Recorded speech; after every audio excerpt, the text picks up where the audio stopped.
Okay, so I know I haven't done a lot of stuff for the channel for a while, so there's a. If you can't quite tell what that is, I'm currently in Serbia for work. So 7 hour time difference takes quite a bit out of you. So I'm actually waking up when I'm used to going to sleep and calling my family when I get home.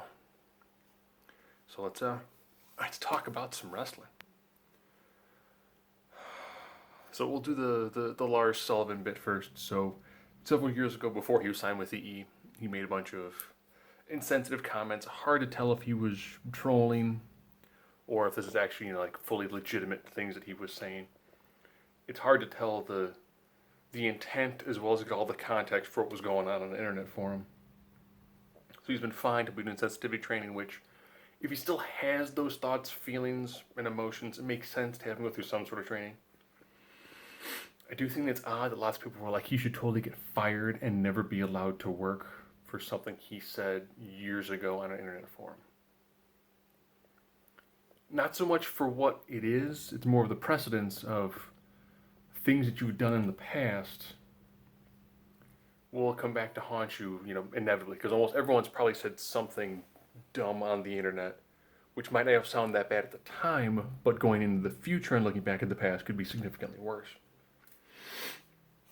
But if he does have those issues, it makes sense to be like, hey, here are people. We work with people who are Muslims, people who are, from all over the planet. So it makes sense to make sure that you don't have any sort of bizarre hangups and actually spend time with those people and understand. Oh, stereotypes aren't always true. There's small kernels of truth, but that's really about it. They're normally exaggerated. The Sasha Banks thing. Apparently, they're trying to throw more money at her, a little more creative control, and she's saying no.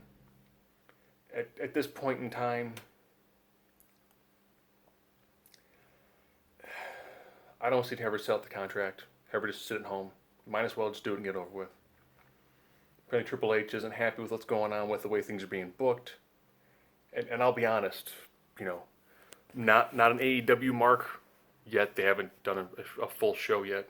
It might be televised, not pay-per-view style. But the show it's getting incredibly tough to watch. I mean, just from the fact that it's not incredibly sensical. Lots of things are happening. The wild card thing is just making a random mismatch. It's like, oh, we throw Sami Zayn in a dumpster, which then gets picked up by a garbage truck, and then he's out the next night. People are like, oh, you smell funny.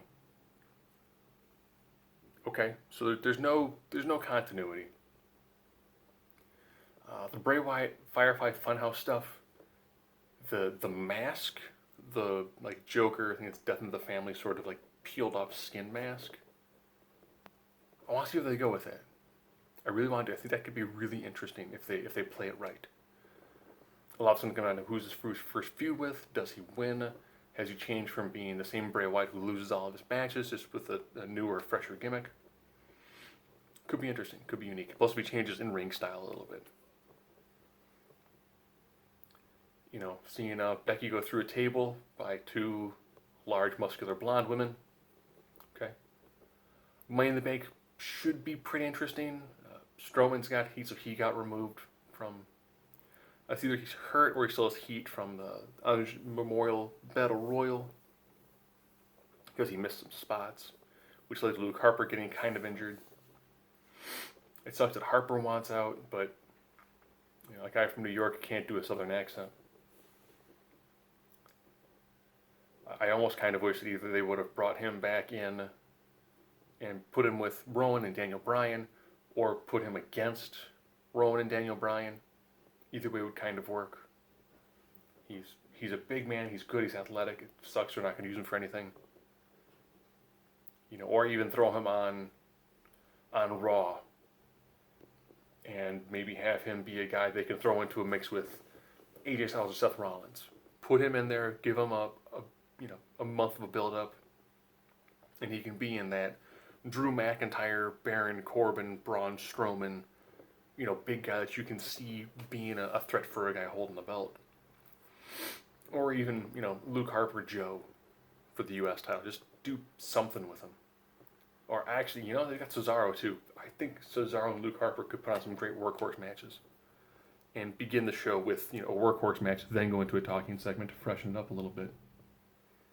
So still watching the E, not love as much as I used to.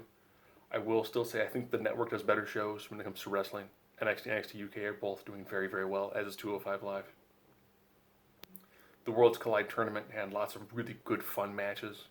It's good watching that.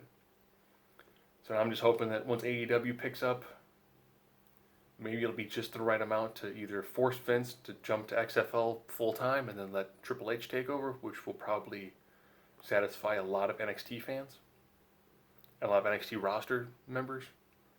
But at this point in time, it feels like it's a wait out game to see when the E is going to figure out what to do to actually make a long term improvement instead of putting all these band-aids on bullet wounds.